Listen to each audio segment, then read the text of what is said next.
ಇಂದಿನ ಸಂದೇಶ ಏನಾಗಿದೆ? ಹಾಳಾದ ಮಗನನ್ನು ಬದಲಾಯಿಸಿರುವ ಅದ್ಭುತ.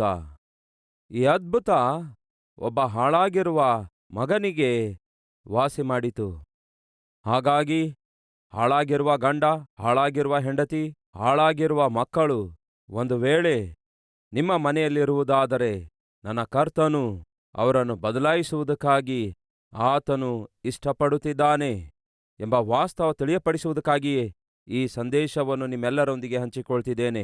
ಮಾರ್ಕನ ಸುವಾರ್ತೆ 9ನೇ ಅಧ್ಯಾಯ ವಚನ 1ರಿಂದ ನೀವು ಜಾಗರೂಕತೆಯಿಂದ ಓದುವುದಾದರೆ, ಯೇಸು ಕ್ರಿಸ್ತನು ತನ್ನ ಶಿಷ್ಯರನ್ನು ಕರೆದುಕೊಂಡು ಒಂದು ಬೆಟ್ಟಕ್ಕೆ ಹೋಗುತ್ತಾರೆ.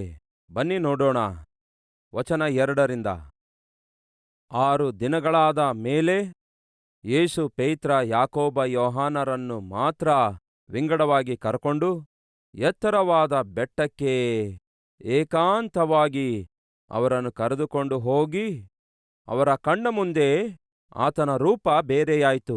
ಆತನ ವಸ್ತ್ರಗಳು ಬಹು ಬೆಳ್ಳಗೆ ಹೊಳೆಯುತ್ತಿದ್ದವು. ಭೂಲೋಕದಲ್ಲಿರುವ ಯಾವ ಅಗಸನಾದರೂ ಅಷ್ಟು ಬೆಳ್ಳಗೆ ಮಾಡಲಾರನು. ಇದಲ್ಲದೆ ಎಲಿಯನೂ ಮೋಶೆಯೂ ಅವರಿಗೆ ಕಾಣಿಸಿಕೊಂಡು ಯೇಸುವಿನ ಸಂಗಡ ಮಾತಾಡುತ್ತಿದ್ದರು. ಆಗ ಪೇತ್ರನು ಯೇಸುವಿಗೆ, ಗುರುವೇ, ನಾವು ಇಲ್ಲೇ ಇರುವುದು ಒಳ್ಳೆಯದು. 3 ಪರ್ಣಶಾಲೆಗಳನ್ನು ಕಟ್ಟುವೆವು, ನಿನಗೊಂದು, ಮೋಶೆಗೊಂದು, ಎಲಿಯನಿಗೊಂದು ಎಂದು ಹೇಳಿದನು. ಏನು ಹೇಳಬೇಕೋ ತಿಳಿಯದೆ ಹೀಗೆ ಮಾತಾಡಿದನು. ಅವರು ಬಹಳವಾಗಿ ಹೆದರಿಕೊಂಡಿದ್ದರು. ಅಷ್ಟರಲ್ಲಿ ಮೋಡವು ಬಂದು ಅವರ ಮೇಲೆ ಕವಿಯಿತು. ಆ ಮೋಡದೊಳಗಿಂದ, ಈತನು ಪ್ರಿಯನಾಗಿರುವ ನನ್ನ ಮಗನು, ಈತನ ಮಾತು ಕೇಳಿರಿ ಎಂದು ಆಕಾಶವಾಣಿ ಆಯಿತು. ಫಕ್ಕನೆ ಅವರು ಸುತ್ತಲೂ ನೋಡಿದಾಗ ತಮ್ಮ ಸಂಗಡ ಯೇಸುವನ್ನೇ ಹೊರತು ಆಗಿನಿಂದ ಮತ್ತಾರನ್ನೂ ಕಾಣಲಿಲ್ಲ.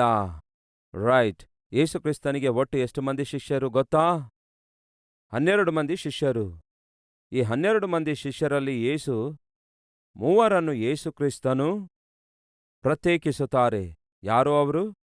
ಪೇತ್ರನು, ಯೋಹಾನನು, ಯಾಕೋಬನು. ಈ 3 ಕೂಡ ಯೇಸು ಕ್ರಿಸ್ತನಿಗೆ ಇನ್ನರ್ ಸರ್ಕಲ್ ಆಗಿದ್ರು. ನೀವು ಜಾಗ್ರತೆಯಿಂದ ಪರಿಶೀಲಿಸಿ ನೋಡುವುದಾದರೆ, ಗೆತ್ಸೆಮನೆ ತೋಟದಲ್ಲೂ ಕೂಡ ಶಿಷ್ಯರೆಲ್ಲರೂ ಕೂಡಿ ಬಂದಾಗ ಪೇತ್ರನನ್ನು, ಯೋಹಾನನನ್ನು, ಯಾಕೋಬನನ್ನು ಮಾತ್ರ ಯೇಸು ಕರೆದೊಯ್ತಾರೆ.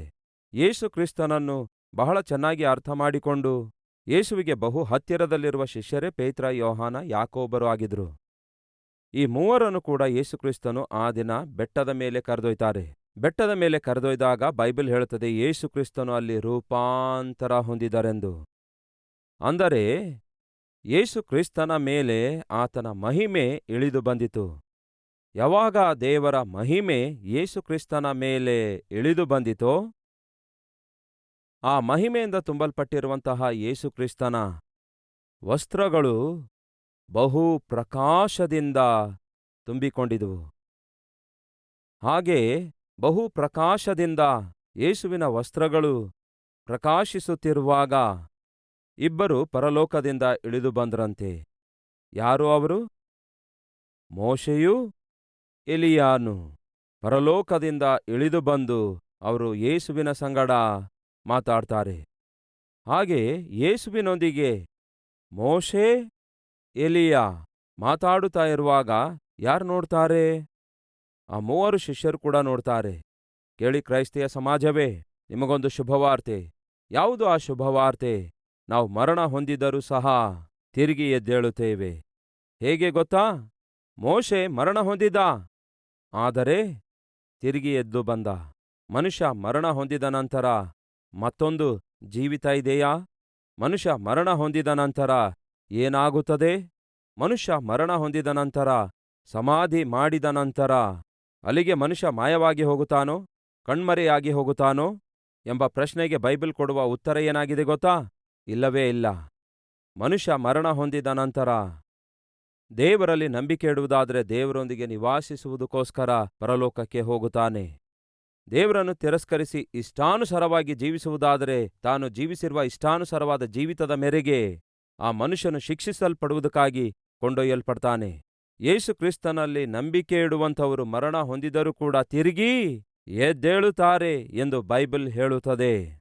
ಅಂದರೆ ನಾವು ಮರಣ ಹೊಂದಿದ ನಂತರ ತಿರುಗಿ ಎದ್ದೇಳುತ್ತೇವೆ ಎಂದು ಹೇಳುವುದಕ್ಕಾಗಿ ಇಗೋ ಇದೇ ಒಳ್ಳೆ ನಿದರ್ಶನವಾಗಿದೆ. ಯಾವುದೋ ಅದು? ಮೋಶೆ ಮರಣ ಹೊಂದಿದರೂ ಸಹ ತಿರುಗಿ ಎದ್ದು ಬಂದ. ಮೋಶೆ ಸತ್ತ ನಂತರ ತಿರುಗಿ ಎದ್ದು ಬಂದಿರುವುದಾದರೆ, ಮತ್ತೆ ಕಾಣಿಸಿಕೊಂಡಿರುವುದಾದರೆ, ಅಂದರೆ ಅದರ ಅರ್ಥವೇನು? ಮೋಶೆ ಮರಣ ಹೊಂದಿದ ನಂತರ ತಿರುಗಿ ಎದ್ದು ಬಂದ, ಮತ್ತೆ ಕಾಣಿಸಿಕೊಂಡ. ಅಂದರೆ ದೇವರ ಮಕ್ಕಳಾಗಿರುವ ನಾವು ಸಹ ಮರಣ ಹೊಂದಿದರೂ ಕೂಡ ಎದ್ದೇಳುತ್ತೇವೆ. ನಾವೆಲ್ಲರೂ ಕೂಡ ಒಬ್ಬರನ್ನೊಬ್ಬರು ಕಾಣುತ್ತೇವೆ, ಒಬ್ಬರಿಗೊಬ್ಬರು ಭೇಟಿಯಾಗುತ್ತೇವೆ. ಅಲ್ಲಿ ಮೋಶೆ ಎಲಿಯ ಒಟ್ಟಿಗೆ ಬಂದ್ರಂತೆ. ಮೋಶೆ ಏನೋ ದೊಡ್ಡ ನಾಯಕನಾಗಿದ್ದನು, ಎಲಿಯ ಏನೋ ಒಬ್ಬ ದೊಡ್ಡ ಪ್ರವಾದಿಯಾಗಿದ್ದನು. ಇವರು ಮತ್ತೊಮ್ಮೆ ಭೂಮಿಗೆ ಇಳಿದು ಬರ್ತಾರೆ. ಅಂದರೆ ಅರ್ಥವೇನು? ಇವರು ಭೂಮಿಗೆ ಇಳಿದು ಬಂದಿರುವುದಾದರೆ ಮೊದಲು ಅವರು ಎಲ್ಲಿದ್ರು? ದೇವರ ಬಳಿಯಲ್ಲಿ ಇದ್ದವರಾಗಿದ್ರು. ಹಾಗೆ ನಾವು ಕೂಡ ದೇವರೊಂದಿಗೆ ಇರುವಂತಹ ಮಹಾಭಾಗ್ಯವು ಯೇಸುಕ್ರಿಸ್ತನ ಮುಖಾಂತರ ಸಾಧ್ಯವಾಯಿತು. ಹಾಗೆಯೇ ನಾವೆಲ್ಲರೂ ಕೂಡ ಈ ಭೂಮಿಗೆ ಇಳಿದು ಬರುತ್ತೇವೆ. ಯಾಕೆಂದರೆ 1000 ವರ್ಷಗಳವರೆಗೂ ಈ ಭೂಮಿಯ ಮೇಲೆ ದೇವರ ಪರಿಪಾಲನೆ ಇರುತ್ತದೆಂದು ಯೇಸುಕ್ರಿಸ್ತನು ಯೆರೂಸಲೇಮಿನಲ್ಲಿ ದಾವೀದನ ಸಿಂಹಾಸನದ ಮೇಲೆ ಕೂತುಕೊಂಡು 1000 ವರ್ಷಗಳವರೆಗೂ ಈ ಭೂಮಿಯ ಮೇಲೆ ಪರಿಪಾಲನೆ ಮಾಡುತ್ತಾರೆ. ಆ 1000 ವರ್ಷ ಯೇಸುವಿನ ಪರಿಪಾಲನೆಯಲ್ಲಿ ಬೈಬಲ್ ಹೇಳುತ್ತದೆ, ನಾವು ಕೂಡ ಈ ಭೂಮಿಯ ಮೇಲೆ ಪರಿಪಾಲನೆ ಮಾಡುತ್ತೇವೆ ಎಂದು. ಅದು ದೇವರು ನಮಗೆ ಕೊಟ್ಟಿರುವಂತಹ ಅದ್ಭುತವಾದ ನಿರೀಕ್ಷೆ. ಸಾಧಾರಣವಾಗಿ ಮನುಷ್ಯರು ಆರಿಸಿಕೊಂಡಂಥವರು ಎಷ್ಟು ವರ್ಷ ಪರಿಪಾಲನೆ ಮಾಡುತ್ತಾರೆ ಹೇಳ್ರಿ? 5 ವರ್ಷ ಪರಿಪಾಲನೆ ಮಾಡುತ್ತಾರೆ. ಒಂದು ವೇಳೆ ಮತ್ತೊಮ್ಮೆ ಆರಿಸಿಕೊಳ್ಳುವುದಾದರೆ ಮತ್ತೊಂದು 5 ವರ್ಷಗಳವರೆಗೂ ಪರಿಪಾಲನೆ ಮಾಡ್ತಾರೆ. ಆದರೆ ದೇವರು ಆರಿಸಿಕೊಂಡಂತಹ ನಾವು ಈ ಭೂಮಿಯ ಮೇಲೆ, ಹೇಳ್ತೇನೆ ಕೇಳಿ, 1000 ವರ್ಷಗಳವರೆಗೂ ನಾವು ಪರಿಪಾಲನೆ ಮಾಡುವಂಥವರಾಗಿದ್ದೇವೆ. ಇದೇ ದೊಡ್ಡ ನಿರೀಕ್ಷೆಯಾಗಿದೆ, ದೊಡ್ಡ ರಕ್ಷಣೆಯಾಗಿದೆ. ಕ್ರಿಸ್ತನೊಂದಿಗೆ ನಾವು ಪರಿಪಾಲನೆ ಮಾಡುವಂತಹ ದೊಡ್ಡ ಧನ್ಯತೆ ದೇವರು ನಮಗೆ ಕೊಡ್ಲಿಕ್ಕಿದ್ದಾರೆ. ಸೊ ಆ ದಿನ ಯೇಸು ಕ್ರಿಸ್ತನು ರೂಪಾಂತರ ಹೊಂದಿದಾಗ ಪೇತ್ರ, ಯೋಹಾನ, ಯಾಕೋಬರು ಆತನ ಸಂಗಡ ಇದ್ರು. ಆ ಬೆಟ್ಟದ ಮೇಲೆ ಯೇಸು ರೂಪಾಂತರಗೊಂಡಾಗ ಪೇತ್ರ ಏನು ಹೇಳ್ತಾನೆ ಗೊತ್ತಾ? ಯೇಸುವೇ, ಒಂದು ಕೆಲಸ ಮಾಡೋಣವೇ? ಏನದು? ನಿನಗೊಂದು, ಮೋಶೆಗೊಂದು, ಎಲಿಯನಿಗೊಂದು 3 ಪರ್ಣಶಾಲೆಗಳನ್ನು ಕಟ್ಟುತ್ತೇವೆ. ಈ ಬೆಟ್ಟದ ಮೇಲೆಯೇ ಇರೋಣ. ಇದು ಬಹಳ ಚೆನ್ನಾಗಿದೆ. ನೀನು ಮಹಿಮಾ ಸ್ವರೂಪಿಯಾಗಿ ಇರುವುದನ್ನು ನಾವು ನೋಡಿದ್ದೇವೆ. ಇದೇ ಉನ್ನತವಾದ ಅನುಭವದಲ್ಲಿ, ಇದೇ ಉನ್ನತವಾದ ಬೆಟ್ಟದ ಮೇಲೆ 3 ಪರ್ಣಶಾಲೆಗಳನ್ನು ಕಟ್ಟುವುದಾದರೆ ನಾವು ಕೂಡ ಇಲ್ಲೇ ಇರುತ್ತೇವೆ. ಆಗ ಯೇಸು ಹೇಳಿದ ಮಾತೇನು ಗೊತ್ತಾ? ಸಾಕು ಸಾಕು ಬಿಡ್ರಿ, ಕೆಳಗಿಳಿದು ಹೋಗೋಣ ಬನ್ನಿ, ಮಾಡಬೇಕಾದ ಸೇವೆ ಬಹಳ ಇದೆ ಅನ್ನುತ್ತಾರೆ. ಪರ್ಣಶಾಲೆಗಳು ಕಟ್ತಾರಂತೆ. ಪರ್ಣಶಾಲೆಗಳು ಪಾಪಿಷ್ಟ ಮನುಷ್ಯರನ್ನು ಪರಲೋಕಕ್ಕೆ ಸೇರಿಸುವಂಥದ್ದೇ ಮಹಾದೊಡ್ಡ ಹಬ್ಬಾಗಿದೆ. ಹೋಗೋಣ ಬನ್ನಿ ಅನ್ನುತ್ತಾರೆ. ಸೊ ಯೇಸು ಕ್ರಿಸ್ತನು ತಾನು ಮಹಿಮೆಯಿಂದ ತುಂಬಲ್ಪಟ್ಟಾಗ ಆತನು ಅಲ್ಲೇ ಉಳ್ಕೊಳ್ಳಲಿಲ್ಲ ಪ್ರಿಯರೇ, ಅಲ್ಲಿಂದ ಕೆಳಗಿಳಿದು ಬರುತ್ತಾರೆ. ಯಾರಿಗೋಸ್ಕರ ಇಳಿದು ಬರುತ್ತಾರೆ? ನಶಿಸಿ ಹೋಗುತ್ತಿರುವ ಮನುಷ್ಯನನ್ನು ರಕ್ಷಿಸುವುದಕ್ಕಾಗಿಯೇ ಇಳಿದು ಬರುತ್ತಾರೆ. ಯೇಸು, ಪೇತ್ರ, ಯೋಹಾನ, ಯಾಕೋಬ ಈ 4 ಜನ ಆ ಬೆಟ್ಟದಿಂದ ಕೆಳಗೆ ಇಳಿದು ಬಂದಾಗ ಕೆಳಗಡೆ ಯಾರಿದ್ದಾರೆ? ಉಳಿದ ಶಿಷ್ಯರಿದ್ದಾರೆ. ಅವರು ಶಿಷ್ಯರ ಬಳಿಗೆ ಬಂದು, ಅಂದರೆ ಉಳಿದ ಶಿಷ್ಯರ ಬಳಿಗೆ ಬಂದು ಅವರ ಸುತ್ತಲೂ ಜನರ ದೊಡ್ಡ ಗುಂಪು ಇರುವುದನ್ನು, ಅವರ ಸಂಗಡ ಶಾಸ್ತ್ರಿಗಳು ತರ್ಕ ಮಾಡುವುದನ್ನು ಕಂಡರು. ಕೂಡಲೇ ಆ ಗುಂಪಿನವರೆಲ್ಲರೂ ಯೇಸುವನ್ನು ಕಂಡು ಬಹಳ ಆಶ್ಚರ್ಯಪಟ್ಟು ಆತನ ಬಳಿಗೆ ಓಡಿ ಬಂದು ಆತನಿಗೆ ವಂದನೆಗಳನ್ನು ಸಲ್ಲಿಸಿದರು. ಆಗ ಆತನು ಶಾಸ್ತ್ರಿಗಳನ್ನು ಇವರ ಸಂಗಡ ಏನು ತರ್ಕಿಸುತ್ತೀರಿ ಎಂದು ಕೇಳಿದಕ್ಕೆ ಆ ಗುಂಪಿನಲ್ಲಿ ಒಬ್ಬನು, ಬೋಧಕನೇ, ನನ್ನ ಮಗನನ್ನು ನಿನ್ನ ಬಳಿಗೆ ಕರಕೊಂಡು ಬಂದೆನು. ಅವನಿಗೊಂದು ಮೂಗದೆವ್ವ ಹಿಡಿದಿದೆ. ಅದು ಎಲ್ಲಿ ಅವನ ಮೇಲೆ ಬಂದರೂ ಅವನನ್ನು ಕೆಡವುತ್ತದೆ. ಆಗ ಅವನು ನೊರೆ ಸುರಿಸುತ್ತಾ, ಕರಕರನೆ ಹಲ್ಲು ಕಡಿಯುತ್ತಾ ಕುಂದಿ ಹೋಗುತ್ತಾನೆ. ಅದನ್ನು ಬಿಡಿಸಬೇಕೆಂದು ನಿನ್ನ ಶಿಷ್ಯರಿಗೆ ಕೇಳಿಕೊಂಡೆ, ಆದರೆ ಅವರ ಕೈಯಿಂದ ಆಗದೇ ಹೋಯಿತು ಎಂದು ಉತ್ತರ ಕೊಟ್ಟನು. ಅದಕ್ಕಾತನು, ಎಲ್ಲಾ ನಂಬಿಕೆಯಿಲ್ಲದಂಥ ಸಂತಾನವೇ, ನಾನು ಇನ್ನೆಷ್ಟು ದಿನ ನಿಮ್ಮ ಸಂಗಡ ಇರಲಿ? ಇನ್ನೆಷ್ಟು ದಿನ ನಿಮ್ಮನ್ನು ಸಹಿಸಿಕೊಳ್ಳಲಿ? ಅವನನ್ನು ನನ್ನ ಬಳಿಗೆ ತೆಗೆದುಕೊಂಡು ಬನ್ನಿರಿ ಎಂದು ಅವರಿಗೆ ಹೇಳಿದನು. 3 ಜನ ಶಿಷ್ಯರು ಯೇಸುವಿನೊಂದಿಗೆ ಬೆಟ್ಟದ ಮೇಲೆ ಹೋಗ್ತಾರೆ. 9 ಮಂದಿ ಶಿಷ್ಯರನ್ನು ಬೆಟ್ಟದ ಕೆಳಗೆ ಒಂದು ದೆವ್ವ ಹೊರದೋಡಿಸುವ ಪ್ರಯತ್ನ ಮಾಡ್ತಿದ್ದಾರೆ. ಅವರು ಎಷ್ಟೇ ದೆವ್ವ ಓಡಿಸುವ ಪ್ರಯತ್ನ ಮಾಡಿದರೂ ಕೂಡ ಆ ದೆವ್ವ ಬಿಟ್ಟು ಹೋಗಲಿಲ್ಲ, ಬಿಟ್ಟು ಬಿಡಲಿಲ್ಲ. ಹಾಗಾಗಿ ಅಲ್ಲಿರುವ ಶಾಸ್ತ್ರಿಗಳು ಯೇಸುವಿನ ಶಿಷ್ಯರೊಂದಿಗೆ ವಾಗ್ವಾದ ಮಾಡ್ತಾರೆ.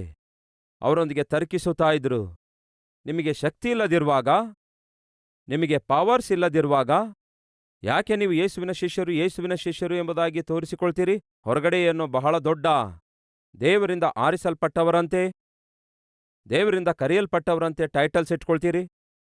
ಆದರೆ ತೀರಾ ನೋಡಿದ್ರೆ ಶಕ್ತಿ ಇಲ್ಲದಂತಹ, ಭಕ್ತಿ ಇಲ್ಲದಂತಹ ಜೀವಿತ ನಿಮ್ಮದು. ಯಾಕೆ ಈ ವೇಷಧಾರಣೆ ಎಂದು ಹೀಗೆ ಯಾವ ಯಾವ ವಿಷಯದಲ್ಲಿ ಅವರು ಶಿಷ್ಯರೊಂದಿಗೆ ತರ್ಕಿಸಿದ್ರೋ ಗೊತ್ತಿಲ್ಲ.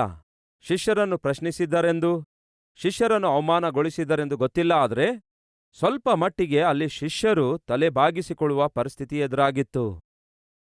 ಯಾಕೆಂದರೆ ಅವರು ಯೇಸುವಿನ ಶಿಷ್ಯರೆಂದು ಎಲ್ಲರೂ ಭಾವಿಸಿದ್ರು. ಆದರೆ ಯೇಸುವಿನಲ್ಲಿರುವ ಶಕ್ತಿ ಮಾತ್ರ ಅವರು ತೋರ್ಪಡಿಸಲಿಕ್ಕಾಗಲಿಲ್ಲ. ಪ್ರಿಯ ಸಹೋದರ ಸಹೋದರಿಯರೇ, ನಾವು ಸಮಾಜದಲ್ಲಿ ಕ್ರೈಸ್ತರಾಗಿ ಕಾಣಿಸಿಕೊಳ್ಳುತ್ತಿರುವಾಗ ಕ್ರಿಸ್ತನನ್ನು ನಾವು ತೋರ್ಪಡಿಸಬೇಕು ಎಂದು ದೇವರು ಆಶಿಸುತ್ತಾರೆ. ಕ್ರೈಸ್ತರಾಗಿ, ಕ್ರಿಸ್ತನನ್ನು ಹೊಂದಿಕೊಂಡವರಾಗಿ, ಕ್ರಿಸ್ತನ ಗುಣಲಕ್ಷಣಗಳನ್ನು ಪೇತ್ರನ ಬರೆದ ಪತ್ರಿಕೆಯಲ್ಲಿ ನಾವು ನೋಡ್ತೇವೆ. ಆಶ್ಚರ್ಯಕರವಾದ ತನ್ನ ಬೆಳಕಿನೊಳಗೆ ದೇವರು ನಮ್ಮನ್ನು ಯಾಕೆ ಕರೆದಿದ್ದಾರಂತೆ? ಆತನ ಗುಣಾತಿಶಯಗಳನ್ನು ಲೋಕಕ್ಕೆ ಪ್ರಚುರ ಮಾಡುವವರಾಗುವಂತೆ ಆರಿಸಲ್ಪಟ್ಟ ರಾಜವಂಶಸ್ಥರಾದ ಯಾಜಕ ಸಮೂಹದವರು, ಪರಿಶುದ್ಧ ಜನರೂ, ದೇವರ ಸ್ವಕೀಯ ಪ್ರಜೆಗಳು ನಾವಾಗಿದ್ದೇವೆ. ಈ ಲೋಕದಲ್ಲಿ ಕ್ರೈಸ್ತರು ಏನ್ ಮಾಡಬೇಕು? ಕ್ರಿಸ್ತನ ಗುಣಗಳನ್ನು, ಕ್ರಿಸ್ತನ ಪ್ರೀತಿಯನ್ನು, ಕ್ರಿಸ್ತನ ಕ್ಷಮೆಯನ್ನು, ಕ್ರಿಸ್ತನ ದಯೆಯನ್ನು, ಕ್ರಿಸ್ತನ ದಯಾಳುತ್ವವನ್ನು, ಕ್ರಿಸ್ತನ ಒಳ್ಳೆತನವನ್ನು, ಕ್ರಿಸ್ತನ ಅದ್ಭುತವಾದ ಆತ್ಮಫಲಗಳನ್ನು ನಾವು ಈ ಲೋಕದಲ್ಲಿ ತೋರ್ಪಡಿಸಬೇಕು. ತೋರುವಿಕೆಗೆ ಕ್ರೈಸ್ತರೆಂದು ಕಾಣಿಸಿಕೊಳ್ಳುತ್ತಾ, ತೋರುವಿಕೆಗೆ ಭಕ್ತರಂತೆ ಕಾಣಿಸಿಕೊಳ್ತಾ, ತೋರುವಿಕೆಗೆ ಪರಿಶುದ್ಧರೆಂದು ನಟಿಸುತ್ತಾ, ಒಳಗಡೆ ಸತ್ತರೆ ಹೇಗೆ, ಒಳಗಡೆ ಪಾಪದಿಂದ ಹಾಳಾದ್ರೆ ಹೇಗೆ? ಅದು ದೇವರಿಗೆ ಅವಮಾನ, ಕ್ರೈಸ್ತತ್ವಕ್ಕೆ ಅವಮಾನ, ವೈಯಕ್ತಿಕವಾಗಿ ನಮಗೂ ಕೂಡ ನಷ್ಟ. ಹಾಗಾಗಿ ಸಹೋದರ ಸಹೋದರಿಯರೇ, ನಮಗೆ ಬೇಕಾದದ್ದೇನು ಹೇಳ್ರಿ? ಕ್ರಿಸ್ತನ ಹೃದಯ, ಕ್ರಿಸ್ತನ ಹಾಗೆ ಜೀವಿಸುವಂತಹ ಜೀವಿತ. ಸಹೋದರ ಸಹೋದರಿಯರೇ, ದೇವರ ಮಕ್ಕಳೆಂದು ಕರೆಯಲ್ಪಡುತ್ತಿರುವ, ಕ್ರಿಸ್ತನನ್ನು ಹಿಂಬಾಲಿಸುವಂತಹ ನಾವು ಕ್ರಿಸ್ತನಿಗಿರುವಂತಹ ಗುಣಲಕ್ಷಣಗಳನ್ನು ಲೋಕಕ್ಕೆ ಪ್ರಚುರಪಡಿಸಬೇಕು. ಪರಿಶುದ್ಧರಾಗಿ ಜೀವಿಸಬೇಕೆಂದು, ಪವಿತ್ರರಾಗಿ ಬದುಕಬೇಕೆಂದು, ಪ್ರೀತಿಯುಳ್ಳವರಾಗಿ ಲೋಕದಲ್ಲಿ ಸಂಚರಿಸಬೇಕೆಂದು, ಯೇಸುವನ್ನು ನಮ್ಮ ಜೀವಿತದ ಮೂಲಕ ಕ್ರಿಯಾಪೂರ್ವಕವಾಗಿ ತೋರಿಸಬೇಕೆಂದು ದೇವರು ಕೋರಿಕೊಳ್ತಾರೆ. ಹಾಗೆ ಮಾಡಲಾರದೆ ತೋರುವಿಕೆಗೆ ಮಾತ್ರ ಕ್ರೈಸ್ತರಂತೆ, ತೋರುವಿಕೆಗೆ ಮಾತ್ರ ಆತ್ಮೀಕರಂತೆ, ತೋರುವಿಕೆಗೆ ಮಾತ್ರ ಭಕ್ತರಂತೆ, ತೋರುವಿಕೆಗೆ ಮಾತ್ರ ಪರಿಶುದ್ಧರಂತೆ, ನೀತಿವಂತರಂತೆ, ಸೇವೆ ಮಾಡುವವರಂತೆ ಕಾಣಿಸಿಕೊಳ್ಳುತ್ತಾ, ಒಳಗಡೆ ಏನಾದರೂ ನಾವು ದೇವರ ಶಕ್ತಿಯನ್ನು ಹೊಂದಿಕೊಂಡಿರದಿದ್ದರೆ, ಕೇಳಿ ಪ್ರಿಯರೇ, ಸೈತಾನನು ನಮ್ಮ ಮೇಲೆ ದಾಳಿ ಮಾಡುತ್ತಾನೆ. ಸುಲಭವಾಗಿ ಸೈತಾನನಿಗೆ ನಾವು ಒಳಗಾಗುತ್ತೇವೆ. ಸ್ವಲ್ಪ ಮಟ್ಟಿಗೆ ಆ ದಿನ ಶಿಷ್ಯರ ಪರಿಸ್ಥಿತಿ ಹಾಗೆಯೇ ತಯಾರಾಯಿತು. ದೆವ್ವಗಳನ್ನು ಹೊರದೋಡಿಸುವುದಕ್ಕಾಗಿ ಕಳುಹಿಸಲ್ಪಟ್ಟಂತಹ ಶಿಷ್ಯರು ದೆವ್ವವನ್ನು ಹೊರದೋಡಿಸಲಿಕ್ಕಾಗದೆ, ನೋಡಿದವರೆಲ್ಲರೂ ಕೂಡ ಅವರು ಯೇಸುಕ್ರಿಸ್ತನ ಶಿಷ್ಯರಾಗಿರೋದ್ರಿಂದ, ಯೇಸುಕ್ರಿಸ್ತನು ದೆವ್ವಗಳನ್ನು ಹೊರದೋಡಿಸುತ್ತಿದ್ದಾರಲ್ಲವೇ, ಆತನ ಶಿಷ್ಯರಾಗಿರುವುದರಿಂದ ಇವರಿಗೂ ಸ್ವಲ್ಪ ಮಟ್ಟಿಗೆ ಪವರ್ಸ್ ಇರುತ್ತವೆ. ಹಾಗಾಗಿ ಇವರು ಕೂಡ ಖಂಡಿತವಾಗಿಯೂ ದೆವ್ವಗಳನ್ನು ಹೊರದೋಡಿಸುತ್ತಾರೆ ಎಂದು ಅವರು ಅಂದುಕೊಳ್ತಾರೆ. ಆದರೆ ಏನೆಂದು ಅವರು ಅಂದುಕೊಳ್ತಾ ಇದ್ದರೋ ಅಂತಹ ಜೀವಿತ ಅವರು ವಾಸ್ತವದಲ್ಲಿ ಜೀವಿಸುತ್ತಾ ಇರಲಿಲ್ಲ. ಕೇಳಿ ಸಹೋದರ ಸಹೋದರಿಯರೇ, ನೀವು ಬೈಬಲ್ ಹಿಡ್ಕೊಂಡು ಸಭೆಗೆ ಹೋಗುತ್ತಾ ಇರುವುದರಿಂದ, ನೀವು ಕ್ರೈಸ್ತಳು ಎಂದು ಹೇಳಿಕೊಳ್ಳುತ್ತಾ ಇರೋದ್ರಿಂದ, ನಮ್ಮ ಸುತ್ತಲೂ ಇರುವ ಸಮಾಜದವರು ಏನಾಶಿಸುತ್ತಾರೆ? ಇವರು ಭಕ್ತಿವಂತರು, ದೇವರ ಮಕ್ಕಳು, ಕ್ರೈಸ್ತರು, ಯಥಾರ್ಥತೆಯಿಂದ ಜೀವಿಸ್ತಾರೆ, ನೀತಿಯಿಂದ ಜೀವಿಸುತ್ತಾರೆ, ಸುಳ್ಳು ಹೇಳುವುದಿಲ್ಲ, ಹೊಲಸು ಮಾತಾಡುವುದಿಲ್ಲ, ಅನ್ಯಾಯ ಮಾಡುವುದಿಲ್ಲ, ಯಥಾರ್ಥರಾಗಿ ಜೀವಿಸ್ತಾರೆ ಎಂಬುದಾಗಿ ಅಂತಹ ಜೀವಿತ ಅವರು ಎಕ್ಸ್ಪೆಕ್ಟ್ ಮಾಡುತ್ತಾರೆ. ಕಾರಣವೇನೆಂದರೆ ನಾವು ನಂಬುತ್ತಿರುವಂತಹ ಮತ್ತು ನಾವು ಪ್ರಕಟಿಸುತ್ತಿರುವಂತಹ ಕರ್ತನಾದ ಯೇಸು ಕ್ರಿಸ್ತನು ಪರಿಶುದ್ಧನಾಗಿದ್ದಾರೆ, ಯಥಾರ್ಥನಾಗಿದ್ದಾರೆ, ನೀತಿವಂತನಾಗಿದ್ದಾರೆ, ಪ್ರೀತಿಯುಳ್ಳವರಾಗಿದ್ದಾರೆ. ಆತನ ಮಕ್ಕಳಾದ ನಾವು ಕೂಡ ಆತನ ಹಾಗೆ ಜೀವಿಸುತ್ತೇವೆ ಎಂಬುದಾಗಿ ಲೋಕವು ಸಹಜವಾಗಿ ಆಶಿಸುತ್ತದೆ. ಈ ರೀತಿಯಾಗಿ ಲೋಕವು ಎಂತಹ ಜೀವಿತ ನಿಮ್ಮಿಂದ ಆಶಿಸುತ್ತಾ ಇದೆಯೋ, ಅಂದರೆ ನಿಮ್ಮ ಸ್ನೇಹಿತರಾಗಿರ್ಬೋದು, ಸಂಬಂಧಿಕರಾಗಿರ್ಬೋದು, ನಿಮ್ಮಿಂದ ಎಂತಹ ಆತ್ಮೀಕತೆಯನ್ನು ಅವರು ಆಶಿಸುತ್ತಿದ್ದಾರೋ ಅದನ್ನೇ ತೋರ್ಪಡಿಸುತ್ತಾ ಇದ್ದೀರೋ ಇಲ್ಲವೇ ನಟಿಸುತ್ತಾ ಇದ್ದೀರೋ? ಒಂದು ಸಾರಿ ಆಲೋಚಿಸಿರಿ. ನೀವು ನಟಿಸುವವರಾಗಿರೋದಾದರೆ, ಮನುಷ್ಯರನ್ನು ನಂಬಿಸುವವರಾಗಿರೋದಾದರೆ ಒಂದಲ್ಲ ಒಂದು ದಿನ ನೀವು ದೊರಕುತ್ತೀರಿ. ಒಂದಲ್ಲ ಒಂದು ದಿನ ನಿಮ್ಮ ಬದುಕು ಬಯಲಾಗ್ತದೆ. ಆ ದಿನ ಯೇಸುಕ್ರಿಸ್ತನ ಶಿಷ್ಯರು ಯೇಸುವಿನ ಶಿಷ್ಯರಾಗಿರುವುದರಿಂದ ಸ್ವಲ್ಪ ಮಟ್ಟಿಗೆ ಇವರಿಗೂ ಪವರ್ ಇರುತ್ತೆ ಅಂದುಕೊಂಡು ಜನರಂತೂ ನಂಬಿದ್ರು. ಆದರೆ ಅವರು ಆ ಪವರನ್ನು ತೋರ್ಪಡಿಸಲಿಕ್ಕಾಗಲಿಲ್ಲ. ಇಕ್ಕಟ್ಟಲ್ಲಿ ಸಿಕ್ಕಾಕೊಂಡ್ರು. ಸಹೋದರ ಸಹೋದರಿಯರೇ, ನಿಮ್ಮ ಕುರಿತಾಗಿ ಯಾರ್ಯಾರು ಏನಂದ್ಕೊಳ್ತಿದ್ದಾರೋ ಹಾಗೆಯೇ ಜೀವಿಸ್ತಾ ಇದ್ದೀರಾ? ಇವನು ಆತ್ಮೀಕನು, ಇವಳು ಬಹಳ ಒಳ್ಳೆಯವಳು, ಇವನು ಪರಿಶುದ್ಧನು, ಬಹಳ ಭಕ್ತಿವಂತನಾಗಿದ್ದಾನೆ, ಈಕೆ ಬಹಳ ಪ್ರಾರ್ಥನೆ ವೀರಳು ಎಂಬುದಾಗಿ ಏನೆಲ್ಲ ಇತರರು ನಿಮ್ಮ ಬಗ್ಗೆ ಅಂದುಕೊಳ್ತಿದ್ದಾರೋ ಯಥಾರ್ಥವಾಗಿ ಹಾಗೆಯೇ ಜೀವಿಸ್ತಾ ಇದ್ದೀರಾ ನೀವು? ಇಲ್ಲವೇ ಅವರು ನಿಮ್ಮ ಬಗ್ಗೆ ಹೆಚ್ಚಾಗಿ ಆಲೋಚಿಸ್ತಿದ್ದಾರೆ, ಆದರೆ ವಾಸ್ತವದಲ್ಲಿ ನೀವು ಮಾತ್ರ ಅಲ್ಪ ಸ್ವಲ್ಪ ಆತ್ಮೀಕತೆಯಿಂದ ಜೀವಿಸುವುದಾದರೆ ಒಂದಲ್ಲ ಒಂದು ದಿನ ಸಿಕ್ಕಾಕೊಳ್ತೀರಿ. ಆ ದಿನ ಶಿಷ್ಯರು ಸಿಕ್ಕಾಕೊಳ್ತಾರೆ. ಯೇಸುಕ್ರಿಸ್ತನು ಉಳಿದ 3 ಜನ ಶಿಷ್ಯರು ಬೆಟ್ಟದಿಂದ ಇಳಿದು ಬಂದ ಮೇಲೆ ಅಲ್ಲಿ ನಡೆಯುತ್ತಿರುವ ವಾಗ್ವಾದವನ್ನು ಯೇಸು ನೋಡಿ ಯೇಸುಕ್ರಿಸ್ತನು ಕೇಳ್ತಾರೆ, ಏನ್ ಜಗಳ ಇಲ್ಲಿ, ಏನ್ ಗಲಾಟೆ ಇದು ಎಂದು ಕೇಳಿದಾಗ ಆಗ ಆ ಹುಡುಗನ ತಂದೆ ಬಂದು ಹೇಳ್ತಾನೆ, ಯೇಸುವೇ, ಬೋಧಕನೇ, ಇವರು ನಿನ್ನ ಶಿಷ್ಯರಲ್ಲವೋ? ಇವರ ಬಗ್ಗೆ ಬಹಳ ವಿಷಯ ಕೇಳಿದ್ದೇವೆ. ನೀವು ಮಹತ್ಕಾರ್ಯ ಮಾಡ್ತಾ ಇದ್ದೀರೆಂದು, ಅದ್ಭುತಗಳನ್ನು ಮಾಡ್ತಾ ಇದ್ದೀರೆಂದು, ದೆವ್ವಗಳನ್ನು ಹೊರದೋಡಿಸುತ್ತಾ ಇದ್ದೀರೆಂದು ಬಹಳ ವಿಷಯ ನಿಮ್ಮ ಬಗ್ಗೆ ಕೇಳಿದ್ದೇವೆ. ಆದರೆ ಇಲ್ಲಿ ನೀವಿಲ್ಲದೇ ಇರುವಾಗ ಇಲ್ಲಿ ನಿಮ್ಮ ಶಿಷ್ಯರಿದ್ದಾರಲ್ಲವೋ? ಸ್ವಲ್ಪ ಮಟ್ಟಿಗೆ ಅವರಲ್ಲಿ ಕೂಡ ನಿಮ್ಮ ಪವರ್ ಇರುತ್ತೆ, ನಿಮ್ಮ ಶಕ್ತಿ ಇರುತ್ತದೆ ಎಂದು ನಂಬಿ ನಮ್ಮ ಮಗನನ್ನು ಅವರ ಮುಂದೆ ತಂದು ಅವನಿಗೆ ಹಿಡಿದಿರುವಂತಹ ಆ ಮೂಗದೆವ್ವವನ್ನು ಬಿಡಿಸಿರಿ ಎಂದು ಬೇಡಿಕೊಂಡರೆ ಒಬ್ಬರಿಂದಲೂ ಕೈಲಾಗ್ಲಿಲ್ಲ. ತೋರುವಿಕೆಗೆ ಮಾತ್ರ ಶಿಷ್ಯರಾಗಿದ್ದಾರೆ, ಆದರೆ ಒಳಗಡೆ ಏನಿಲ್ಲ, ಶಕ್ತಿಯೇ ಇಲ್ಲ, ಒಳಗಡೆ ಸಾಮರ್ಥ್ಯವೇ ಇಲ್ಲ. ಇಂಡೈರೆಕ್ಟ್ ಆಗಿ ಯೇಸುವನ್ನು ಆ ತಂದೆ ಏನ್ ಹೇಳ್ತಿದ್ದಾನೆ ಗೊತ್ತಾ? ಪ್ರಭುವೇ, ಇಂತಹ ಕೆಲಸಕ್ಕೆ ಬಾರದವರನ್ನೆಲ್ಲ ಯಾಕೆ ಜೊತೆಗಿಟ್ಕೊಂಡು ತಿರುಗಾಡ್ತಾ ಇದ್ದೀರಿ ನೀವು? ಯಾಕೆ ಇಂತಹ ಶಕ್ತಿ ಇಲ್ಲದಂತಹ, ಸಾಮರ್ಥ್ಯವಿಲ್ಲದಂತಹ, ಶಕ್ತಿ ಇಲ್ಲದಂತಹ ಇವರನ್ನು ಜೊತೆ ಇಟ್ಕೊಂಡು ಯಾಕೆ ತಿರುಗಾಡ್ತಾ ಇದ್ದೀರಿ? ನಿಮ್ಮ ಮರ್ಯಾದೆ ತೆಗೆದು ಬಿಡ್ತಾರೆ. ಸಹೋದರ ಸಹೋದರಿಯರೇ, ಕೇಳಿರಿ, ನೀವು ನಾನು ದೇವರ ಆತ್ಮೀಕತೆ, ಪರಿಶುದ್ಧತೆ, ಯಥಾರ್ಥತೆ ಇರಲಾರದೆಯೇ? ಒಂದು ವೇಳೆ ನಾವು ಕ್ರೈಸ್ತರು ಎಂದು ಹೇಳಿಕೊಂಡರು, ಲೋಕಕ್ಕೆ ಕ್ರೈಸ್ತರೆಂದು ತೋರಿಸಿಕೊಳ್ಳುವ ಪ್ರಯತ್ನ ಮಾಡಿದ್ರೆ ಒಂದಲ್ಲ ಒಂದು ದಿನ ಅವರು ಇದೇ ಮಾತನಾಡ್ತಾರೆ. ಯಾಕೆ ಯೇಸುವೇ, ಇಂಥವರನ್ನೆಲ್ಲ ನಿಮ್ಮ ಮಗನಾಗಿ ಮಗಳಾಗಿ ಯಾಕೆ ಆರಿಸಿಕೊಂಡ್ರಿ? ನೋಡ್ರಿ ಅವ್ರು ಏನ್ ಮಾಡ್ತಿದ್ದಾರೆ. ಇವರು ಕ್ರೈಸ್ತರೆಂದು ಹೇಳಿಕೊಳ್ತಾ ಇದ್ರೂ ಕೂಡ ಕ್ರಿಸ್ತನನ್ನು ತೋರ್ಪಡಿಸುತ್ತಾ ಇಲ್ಲ. ಯೇಸು ಕ್ರಿಸ್ತನ ಹಾಗೆ ಜೀವಿಸಬೇಕಾದ ನಿಮ್ಮ ಮಕ್ಕಳು ಹಾಗೆ ಜೀವಿಸಲಾರದೆ ಹೇಗೆ ಅಹಂಕಾರ ಪಡ್ತಿದ್ದಾರೆ ನೋಡಿ. ಹೆಸರೇನೋ ಕ್ರೈಸ್ತಿಯ ಹೆಸರಿಟ್ಕೊಳ್ತಿದ್ದಾರೆ, ಬೆಳಗ್ಗೆ ಎದ್ದ ಕೂಡಲೇ ಬಾಟಲ್ ಹಿಡ್ಕೊಳ್ತಾರೆ. ಕ್ರೈಸ್ತಳೆಂಬ ಹೆಸರಿಟ್ಕೊಂಡಿದ್ದಾಳೆ, ಆದರೆ ಬೆಳಗ್ಗೆ ಎದ್ದ ಕೂಡಲೇ ಕಿರ್ಚಿ ಕೂಗಾಡೋದು, ಇಷ್ಟ ಬಂದಂತೆ ಪ್ರವರ್ತಿಸ್ತಾಳೆ. ಮನೆಯಲ್ಲಾಗಿರ್ಬೋದು, ಆಫೀಸ್ನಲ್ಲಾಗಿರ್ಬೋದು, ಎಲ್ಲರ ಸಂಗಡ ಹಾಗೆ ವರ್ತಿಸ್ತಾಳೆ. ತೋರ್ವಿಕೆಗೆ ಮಾತ್ರ ಕ್ರೈಸ್ತಳು, ತೋರ್ವಿಕೆಗೆ ಮಾತ್ರ ಆತ್ಮಿಕಳು. ಸಹೋದರ ಸಹೋದರಿ, ಕೇಳ್ತಾ ಇದ್ದೀರಾ? ನೀವು ಎಲ್ಲಿ ನಿವಾಸಿಸುತ್ತಾ ಇದ್ದೀರೋ, ನೀವು ಎಲ್ಲಿ ಕೆಲಸ ಮಾಡ್ತಾ ಇದ್ದೀರೋ, ಎಲ್ಲಿ ಸೇವೆಯಲ್ಲಿ ಪಾಲ್ಗೊಳ್ತಾ ಇದ್ದೀರೋ, ನಿಮ್ಮ ನಿಮಿತ್ತ ದೇವರ ನಾಮಕ್ಕೆ ಅಲ್ಲಿ ಅವಮಾನ ಉಂಟಾಗಬಾರದು. ಯೇಸುವೇ, ಅವರು ಕೂಡ ನಿಮ್ಮ ಶಿಷ್ಯರಾಗಿರುವುದಕ್ಕೆ ಅವರಿಗೆ ಏನಾದರೂ ಸ್ವಲ್ಪ ಶಕ್ತಿ ಇದ್ದಿರುತ್ತೆ ಎಂಬ ಭ್ರಮೆಗೆ ನಾವು ಒಳಗಾದೆವು. ತೋರ್ವಿಕೆಗೆ ಶಕ್ತಿ ಇದ್ದವರಂತೆ ಕಾಣಿಸಿಕೊಳ್ತಿದ್ದಾರೆ, ಆದರೆ ಒಳಗಡೆ ಯಾವ ಶಕ್ತಿ ಇಲ್ಲ. ಯೇಸುವೆ, ಇಂಥವರನ್ನು ಯಾಕೆ ಶಿಷ್ಯರನ್ನಾಗಿಟ್ಕೊಂಡು ತಿರುಗಾಡ್ತಾ ಇದ್ದೀರಿ? ಮರ್ಯಾದೆ ತೆಗೆದುಬಿಡ್ತಾರೆ ಇವರು. ಸಹೋದರ ಸಹೋದರಿಯರೇ, ಜಾಗ್ರತೆ. ಅಂತಹ ಸ್ಥಿತಿಯಲ್ಲಿ ನೀವು ನಾನು ನಾವೆಲ್ಲರೂ ಎಂದಿಗೂ ಇರಬಾರದು. ಜನರೆಲ್ಲ ಮಾತು ಹೇಳ್ತಿರುವಾಗ ಯೇಸು ತನ್ನ ಶಿಷ್ಯರಿಗೆ ನೋಡಿ ಯಾವ ಮಾತು ಹೇಳ್ತಾರೆ ಗೊತ್ತಾ? ಎಲೆ ಅಲ್ಪ ವಿಶ್ವಾಸಿಗಳೇ, ಇನ್ನೆಷ್ಟು ಕಾಲ ನಿಮ್ಮ ಸಂಗಡ ನಾನಿರಲಿ? ಇನ್ನೊಂದು ಮಾತೇನು ಹೇಳ್ತಾರೆ ಗೊತ್ತಾ? ಇನ್ನೆಷ್ಟು ಕಾಲ ನಿಮ್ಮನ್ನೂ ಸಹಿಸಿಕೊಳ್ಳಲಿ ನಾನು? ಏನಿದು? ಇದೇ ಆಗಿದೆಯೋ ನನ್ನ ನಾಮಕ್ಕೆ ನೀವು ತರುವಂತಹ ಘನತೆ? 4 ಜನರ ನಡುವೆ ಅವಮಾನಪಡಿಸ್ತಾ ಇದ್ದೀರಲ್ಲವೇ? 4 ಜನರ ನಡುವೆ ನನ್ನನ್ನು ಹೀಯಾಳಿಸ್ತಾ ಇದ್ದೀರಲ್ಲವೇ? ಇನ್ನೆಷ್ಟು ಕಾಲ ನಿಮ್ಮನ್ನು ನಾನು ಸಹಿಸಲಿ? ಕನಿಷ್ಠ ನಿಮ್ಮನ್ನು ನಾನು ಆರಿಸಿಕೊಂಡಿದ್ದೇನೆ, ನೀವು ನನ್ನ ಸಂಗಡ ಇರ್ತಾ ಇದ್ದೀರಿ ಎಂಬ ಕನಿಷ್ಠ ಜ್ಞಾನ ನಿಮಗಿಲ್ಲವೋ? ಇವರೆಲ್ಲರ ನಡುವೆ ನನ್ನ ಮರ್ಯಾದೆ ತೆಗೆಯುತ್ತಾ ಇದ್ದೀರಿ. ಸಹೋದರ ಸಹೋದರಿಯರೇ, ನಾವು ಯಾವತ್ತೂ ಕೂಡ ಯೇಸುವಿನ ಮರ್ಯಾದೆ ತೆಗೆಯಬಾರದು.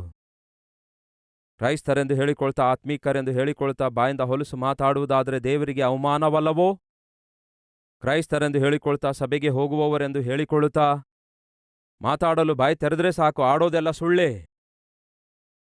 ಉದ್ಯೋಗ ಮಾಡುವ ಸ್ಥಳದಲ್ಲಿ ಸುಳ್ಳು, ವ್ಯಾಪಾರ ಮಾಡುವ ಸ್ಥಳದಲ್ಲಿ ಸುಳ್ಳು, ಕೆಲವರಂತೂ ಸೇವೆಯಲ್ಲಿ ಆಡೋದು ಕೂಡ ಸುಳ್ಳು. ಕೇಳ್ತಾ ಇದ್ದೀರಾ? ನೀವು ಸುಳ್ಳುಗಳನ್ನಾಡುತ್ತಾ ದೇವರ ಮಕ್ಕಳೆಂದು ಹೇಳಿಕೊಳ್ಳೋದು ಹೇಗೆ? ಮೋಸ ಮಾಡುವವರಾಗಿದ್ದು ದೇವರ ಮಕ್ಕಳೆಂದು ಹೇಳಿಕೊಳ್ಳೋದು ಹೇಗೆ? ನೀವು ದೇವರ ಮಗುವಾಗಿರುವುದಾದರೆ, ಕ್ರಿಸ್ತನ ರಕ್ತದಲ್ಲಿ ತೊಳೆಯಲ್ಪಟ್ಟಿರುವುದಾದರೆ, ನಿಮ್ಮ ಮಾತಿನಿಂದಾಗಿರಬಹುದು, ನಿಮ್ಮ ಪ್ರವರ್ತನೆಯಿಂದಾಗಿರಬಹುದು, ನಿಮ್ಮ ವೇಷ ಭಾಷೆಯಿಂದಾಗಿರಬಹುದು, ನೀವು ಎಲ್ಲೇ ನಿವಾಸಿಸಿದರೂ ಎಲ್ಲೇ ಕೆಲಸ ಮಾಡಿದರೂ ದೇವರ ನಾಮಕ್ಕೆ ಅವಮಾನ ತರುವವರಾಗಿ ಎಂದಿಗೂ ಇರಬಾರದು. ಒಂದು ವೇಳೆ ನೀವು ಅವಮಾನ ಪಡಿಸುವವರಾಗಿರುವುದಾದರೆ ದೇವರು ಅದೇ ಮಾತನ್ನು ಹೇಳ್ತಾರೆ, ಇನ್ನೆಷ್ಟು ಕಾಲ ನಿಮ್ಮನ್ನು ಸಹಿಸಿಕೊಳ್ಳಲಿ, ಇನ್ನೆಷ್ಟು ಕಾಲ ತಾಳಿಕೊಳ್ಳಲಿ? ಆ ರೀತಿ ದೇವರು ನಮ್ಮನ್ನು ಗದರಿಸುವುದು ಎಂದಿಗೂ ಒಳ್ಳೆಯದು ಅಲ್ಲ. 9ನೇ ಅಧ್ಯಾಯ 28ನೇ ವಚನ. ಯೇಸು ಮನೆಗೆ ಬಂದಾಗ ಆತನ ಶಿಷ್ಯರು, ಆ ದೆವ್ವ ಬಿಡಿಸಲಿಕ್ಕೆ ನಮ್ಮಿಂದ ಯಾಕೆ ಆಗಲಿಲ್ಲ ಎಂದು ಪರ್ಸನಲ್ ಆಗಿ ಕೇಳಿದ್ರಂತೆ. ಹೇಗೆ? ಪಬ್ಲಿಕ್ ಆಗಿ ಅಲ್ಲ, ಪರ್ಸನಲ್ ಆಗಿ. ಯೇಸುವೇ, ಯಾಕೆ ಆ ದುರಾತ್ಮ ನಾವು ಹೊರದೋಡಿಸಿದ್ರೆ ಹೋಗಲಿಲ್ಲ? ಯಾಕೆ? ನಾವು ಯಾವುದನ್ನು ಸಾಧಿಸಲು ಬಯಸಿದ್ದೇವೋ ಯಾಕೆ ಸಾಧಿಸಲಿಕ್ಕಾಗಲಿಲ್ಲ? ಯಾಕೆ ಅಸಾಧ್ಯವಾಯಿತು ಅಂದಾಗ ಯೇಸು ಏನು ಹೇಳ್ತಾರೆ ನೋಡಿರಿ. ಅದಕ್ಕೆ ಯೇಸು, ಈ ಜಾತಿಯು ದೇವರ ಪ್ರಾರ್ಥನೆ ಮತ್ತು ಉಪವಾಸದಿಂದಲೇ ಹೊರತು ಬೇರೆ ಯಾತರಿಂದಲೂ ಬಿಟ್ಟು ಹೋಗುವುದಿಲ್ಲವೆಂದು, ಏನಂತೆ? ಬೇರೆ ಯಾತರಿಂದಲೂ ಬಿಟ್ಟು ಹೋಗುವುದಿಲ್ಲವೆಂದು ಅವರಿಗೆ ಹೇಳಿದನು. ಸುಮ್ಮನೆ ಪ್ರಾರ್ಥಿಸಿದ್ರೆ ಅಸಾಧ್ಯ. ಅರ್ಥವಾಯ್ತಾ? ಕೆಲವೊಂದನ್ನು ಮಾತ್ರ ಕೇವಲ ಉಪವಾಸ ಪ್ರಾರ್ಥನೆಯಿಂದ ಮಾತ್ರವೇ ಸಾಧ್ಯವಾಗುತ್ತವೆ. ಗತಕಾಲದ ದಿನಮಾನಗಳಲ್ಲಿ, ಗತಕಾಲದ ವರ್ಷಗಳಲ್ಲಿ ಕೆಲವೊಂದು ಅಸಾಧ್ಯವಾದ ಕಾರ್ಯಗಳು ನಿಮಗೆ ಎದುರಾದವು. ಏನಾಗಿವೆ ಆ ಅಸಾಧ್ಯವಾದ ಕಾರ್ಯಗಳು? ಗತಕಾಲದಲ್ಲಿ ನೀವು ಅಂದುಕೊಂಡದ್ದು ಸಾಧಿಸಲಿಕ್ಕಾಗಲಿಲ್ಲ, ನೀವು ಸೇರಬೇಕಾದ ಗಮ್ಯಕ್ಕೆ ಸೇರಲಿಕ್ಕಾಗಲಿಲ್ಲ, ನೀವು ಹೊಂದಿಕೊಳ್ಳಬೇಕಾದವುಗಳನ್ನು ಹೊಂದಿಕೊಳ್ಳಲಿಕ್ಕಾಗಲಿಲ್ಲ, ಜಯ ಸಾಧಿಸಬೇಕಾದವುಗಳ ಮೇಲೆ ಜಯ ಸಾಧಿಸಲಿಕ್ಕಾಗಲಿಲ್ಲ. ಅಂಥವುಗಳು ಏನಾಗಿವೆ? ಅವು ಅಸಾಧ್ಯವಾಗಿಯೇ ಉಳ್ಕೊಂಡಿವೆ.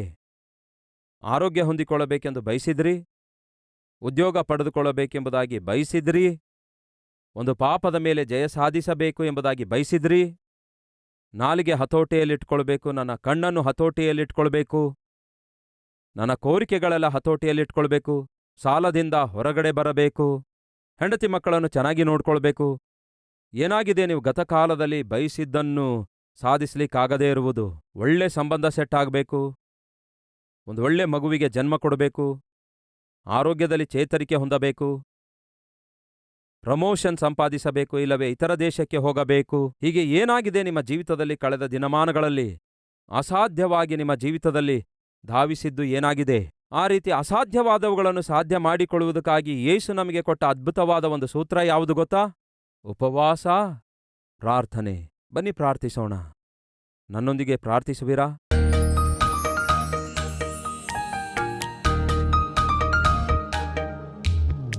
ಯೇಸುವೇ, ನಮ್ಮನ್ನು ಕನಿಕರಿಸಿರಿ, ನಮ್ಮ ಮೇಲೆ ದಯೆ ತೋರಿಸಿರಿ, ನಮ್ಮ ನಿಸ್ಸಹಾಯ ಸ್ಥಿತಿಯನ್ನು ನೋಡಿರಿ.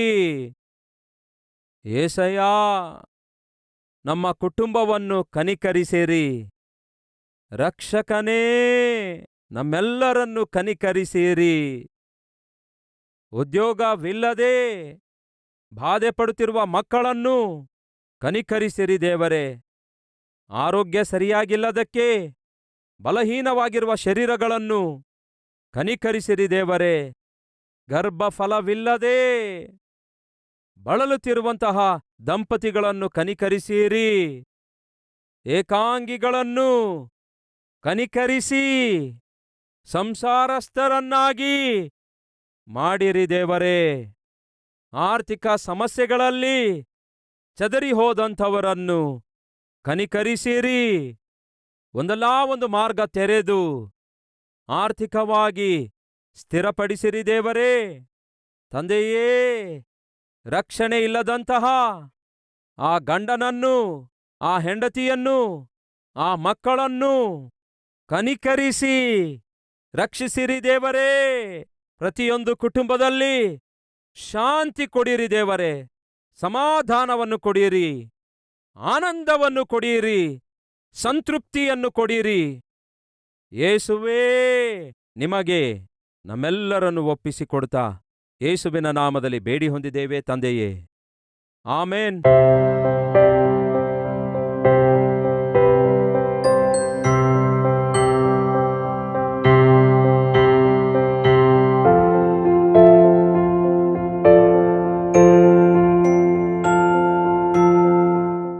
ನಮ್ಮ ವಿಳಾಸ Calvary, post box number 30, Kukatpally, Hyderabad 72.